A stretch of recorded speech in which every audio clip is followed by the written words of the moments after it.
Hi everyone, it's Doreen from Polka Dot Paper Princess. I just wanted to show you this, what I feel is absolutely beautiful Christmas ornament that I made for my Christmas tree. I have been doing pink and silver and white the past few years, and it's really super hard for me to find any ornaments around here. The ones I've found are anywhere from about $7 for a teeny tiny one up to $22. This one here would be about $13 where I live. This was made using the Silent Night kit from svgcuts.com and my Cricut. Now, according to svgcuts.com, you can use Silhouette or Brother or whatever machine you have. It states right there. I have a Cricut, and so that is what I use the most. I do have a Silhouette, but I use my Cricut the most because it's just so user-friendly. I would just generally like it.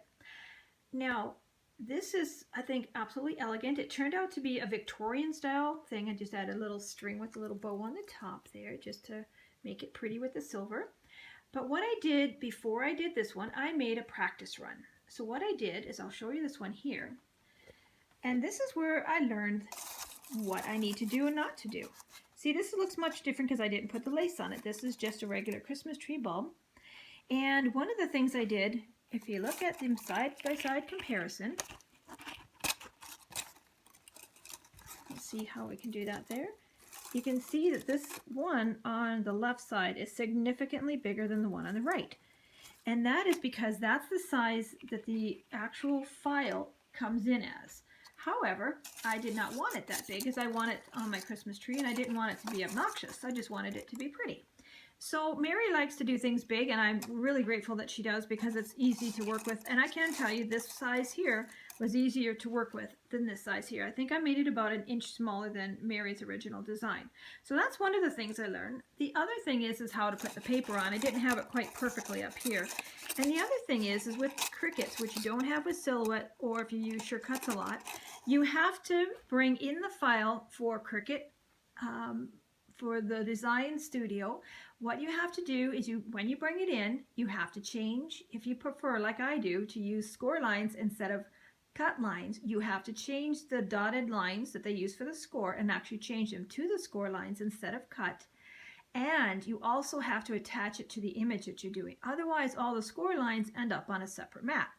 I think this one is very cute, and I added a little bit of Wink of Stella, homemade Wink of Stella type thing, just to give it a little bit of bling. You can see it kind of sparkling there. And I think it's cute. I will definitely use it when I go back to my red and green and gold tree. And here's the little flowers on top.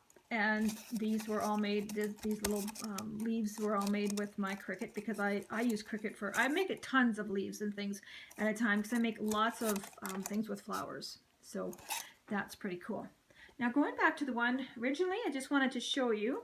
So this one here, what happened is you see how you have these little gaps here?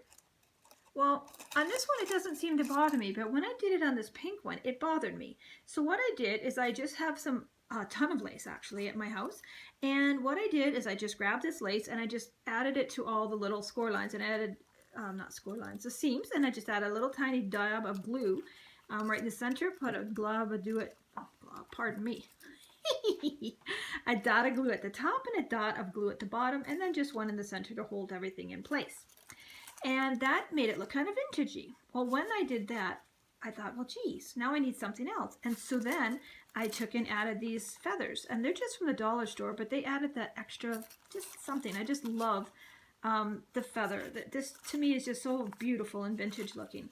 Then again, I cut out some more flowers. This is from Flower Shop, one of my absolute favorite cartridges for making flowers for sure.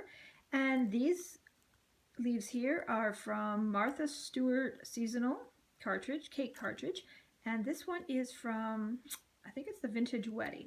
It's on my blog.